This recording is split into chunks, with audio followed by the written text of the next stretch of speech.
di fathah dulu. Berbunyi fa. Fa ketika di atas huruf bentuknya garis seperti ini memanjang. Fa ketika di fathah harus berbunyi a. Fa. Tapi saya rubah ke kasroh yang di bawah huruf, yang awalnya di atas huruf saya rubah ke bawah huruf. Yang awalnya dibaca fa menjadi fi, kasroh di bawah huruf harus berbunyi i. Saya rubah lagi ke dhamma. Fu di atas huruf seperti angka 9, berarti dibaca fu, harus ada u-nya.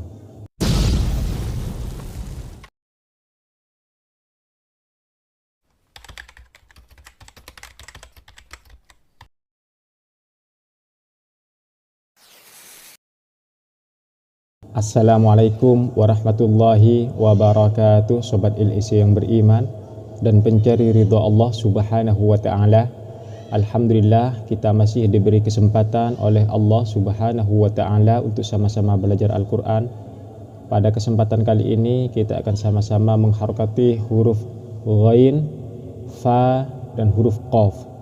Dan huruf-huruf ini dengan harokat fathah, harokat kasrah, ataupun harokat dhamma. Video ini adalah video untuk pemula. Kami menghimbau bagi kalian yang ingin benar-benar belajar Al-Quran dengan cepat, silahkan menjadi member kami dengan cara klik tombol gabung di bawah ini.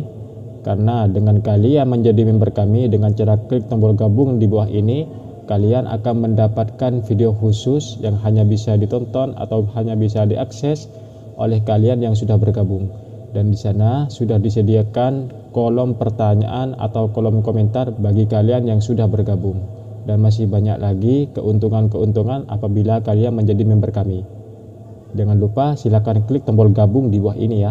Sebelum memulai, marilah terlebih dahulu untuk mengambil wudhu. Dan jangan lupa untuk selalu membaca A'udzu billahi minasyaitonir rajim. Bismillahirrahmanirrahim. Kita mulai. Harokat fathah. Harokat fathah. Harokat fathah bentuknya memanjang seperti ini. Bentuknya memanjang.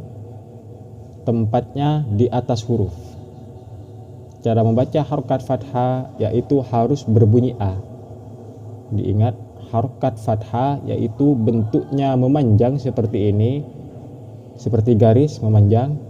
Tempatnya di atas huruf, seperti ini, di atas huruf. Ketika membaca harokat fathah harus dibaca a, harus ada a-nya. Contoh, kita mulai yang dari yang fathah, yang kasroh dan dhamma nanti. Kita mulai di fathah. Ini untuk huruf ghain ini,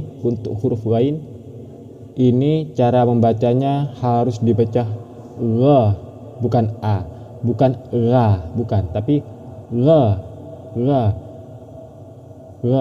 Untuk huruf ghain tidak usah dibahas karena ini memang salah satu huruf ketika diharokati fathah tidak berbunyi a. Kita mulai dari yang fa. Tulisannya kan seperti ini. Fa, ada a-nya. Fa, harus ada a-nya kalau harokat fathah. Fa. Mengapa dibaca fa? Karena ini harokatnya fathah, ini harokat fathah di atas huruf, bentuknya seperti ini. Apabila harokatnya fathah, ketika membaca harus ada a-nya, harus dibaca a. Fa, ini ada a-nya. Fa. Kalau ko beda. Ko juga salah satu huruf ketika diharokati fathah tidak berbunyi k, tidak berbunyi a, namun berbunyi o. Kami sudah bilang di video saya yang sebelumnya, ada huruf ketika diharokati fathah tidak berbunyi a, namun berbunyi o. Contohnya ini, o, ro, kho, itu. To, wo, do, itu. Ini tidak usah dibahas. Kita pindah yang fa dulu. Ini juga tidak usah dibahas. Ini juga tidak bisa dibahas. Ini tidak usah dibahas dulu. Kita yang fa dulu. Fa. Fokus ini fa. Nanti saya akan buatkan video khusus untuk huruf-huruf ketika diharokati fathah tidak berbunyi A namun berbunyi O. Salah satunya ini. Kita fokus yang A dulu. Fa ini harus ada A-nya. Mengapa dibaca fa? Karena harokatnya fathah di atas huruf. Fathah yang garis memanjang ini, fathah harus berbunyi A. Fathah harus berbunyi A. Fa. Kita beralih ke kasroh. Untuk kasroh huruf ini tidak ada masalah. Untuk kasroh maupun dhamma tidak ada masalah. Diingat, untuk semua huruf ketika berharokat kasroh ataupun dhamma tidak ada masalah. Tapi kalau di fathah huruf qaf tidak bisa dibaca ka, tapi tetap dibaca ko, seperti itu. Kita mulai di kasroh harus berbunyi i. Bentuknya sama dengan yang fathah, bentuknya sama, namun yang membedakan kalau fathah di atas huruf, tapi kalau kasroh di bawah huruf, seperti ini.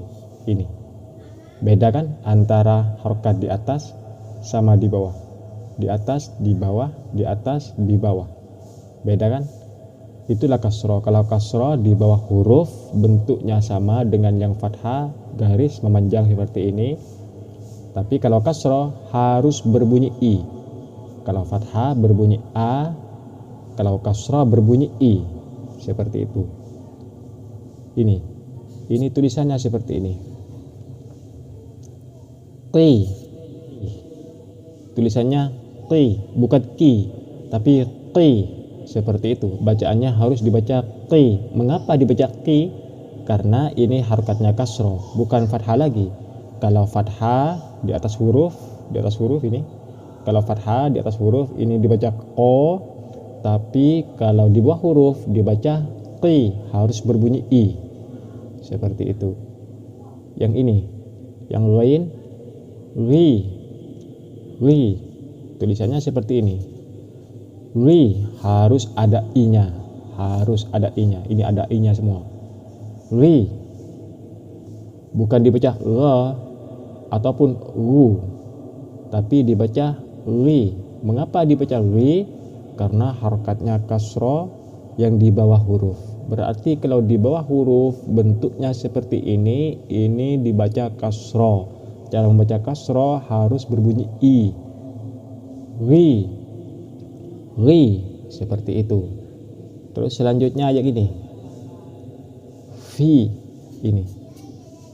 Fi harus ada i-nya juga. Sama, harus ada i-nya. Karena harokatnya kasroh di bawah huruf. Kalau kasroh yang di bawah huruf yang memanjang seperti ini, berarti cara membacanya harus ada i-nya. Fi, seperti itu. Fi. Contoh nanti di Al-Quran, fi sundurin nas. Fi itu. Terus selanjutnya ini. Saya bolak-balik. Saya harokati kasroh, yang awalnya saya harokati fathah semua, sekarang saya harokati kasroh semua. Fathah, kasroh. Ini awalnya dibaca ra, kalau di fathah dibaca ra. Sekarang ketika kasroh harus berbunyi i. Ketika di bawah kasroh harus berbunyi i. Ini berarti ri, seperti itu. Sama dengan ini. Yang awalnya ketika fathah, yang di atas ini kan fathah, harus berbunyi a. Tapi saya rubah, yang awalnya fathah saya rubah ke bawah huruf, yang awalnya di atas huruf saya rubah ke bawah huruf.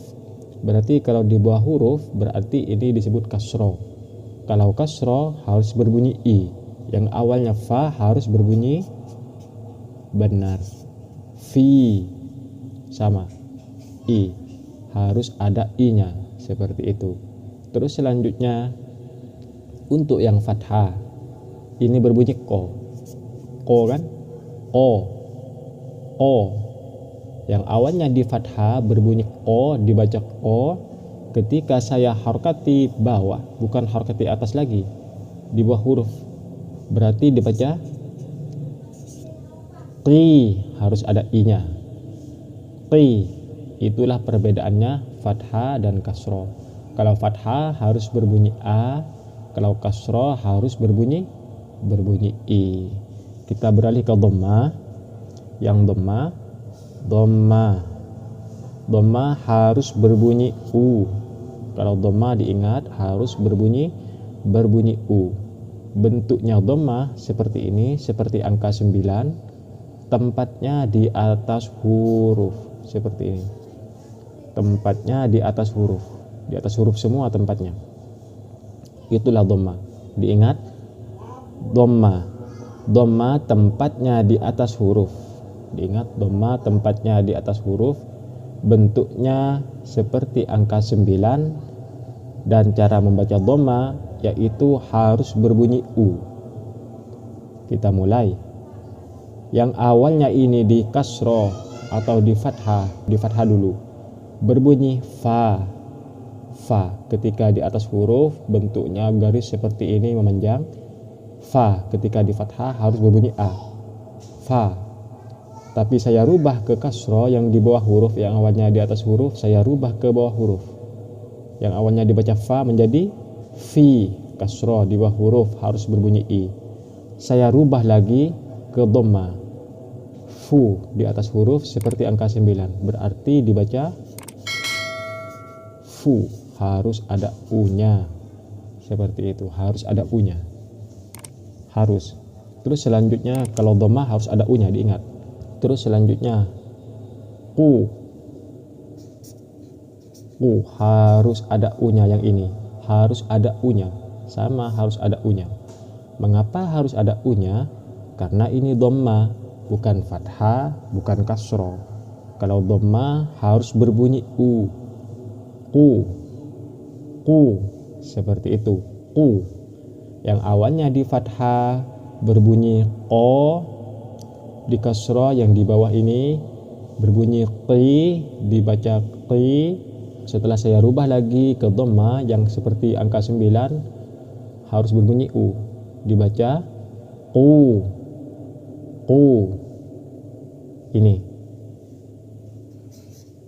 insyaallah sudah bisa ditebak. Awalnya di fathah dibaca gha seperti ini. Gha di fathah di atas huruf dibaca gha. Saya rubah yang awalnya di atas huruf, saya rubah harokatnya, saya rubah ke bawah huruf menjadi kasroh. Dibaca apa? Dibaca ri. Gha saya rubah menjadi ri yang di bawah huruf.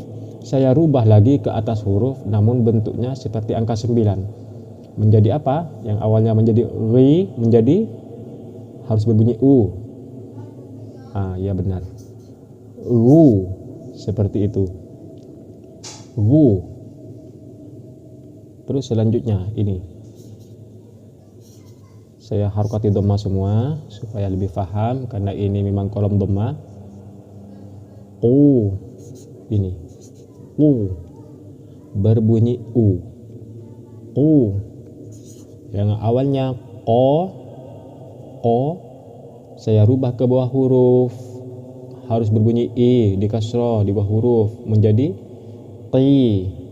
Saya rubah lagi ke atas huruf, harokatnya seperti angka 9 harus berbunyi u, dibaca u. Terus selanjutnya yang ini. Yang awalnya gha menjadi ri, saya rubah ke atas huruf seperti angka 9 menjadi harus berbunyi u, jawab wu, seperti itu, menjadi wu. Ini yang terakhir, ini yang lebih jelas karena tadi ini bukan a, ini bukan a, ini o, ini e.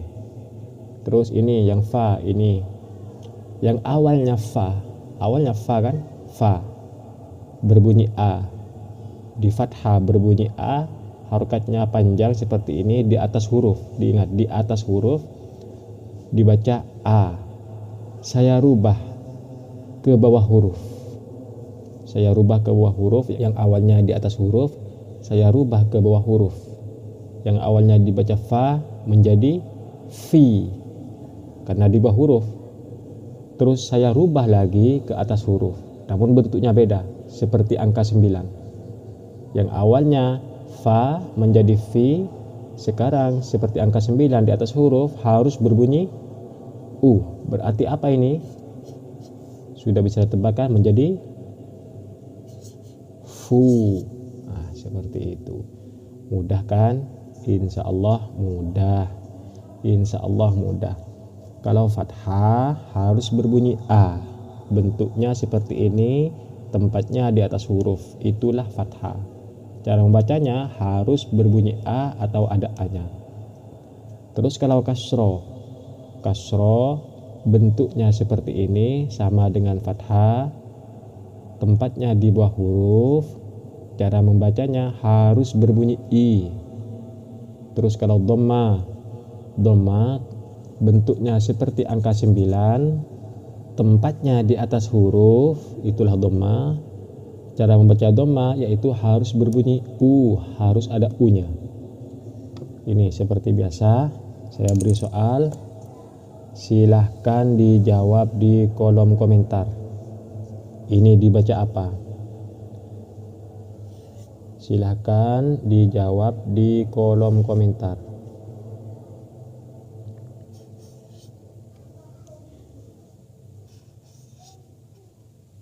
Apabila kalian sudah tahu, silahkan dijawab di kolom komentar ya.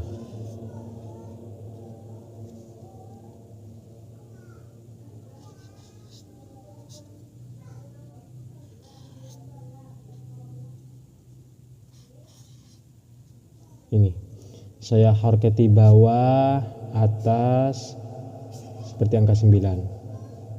Seperti angka 9, bawah, atas, bawah, atas, seperti angka 9. Ini juga atas. Silahkan ini kolom 1, kolom 2, kolom 3. Silahkan dijawab di kolom komentar. Maksudnya dijawab bagaimana? Ini dibaca apa di kolom 1? Apa dibaca ba? Apa dibaca bi? Apa dibaca bu? Apa dibaca ta? Apa dibaca ti? Ataupun dibaca tu? Terus selanjutnya ini dibaca khi, ha, atau khu. Sama, ini sama. Silahkan dijawab di kolom komentar. Mengapa ada seperti ini?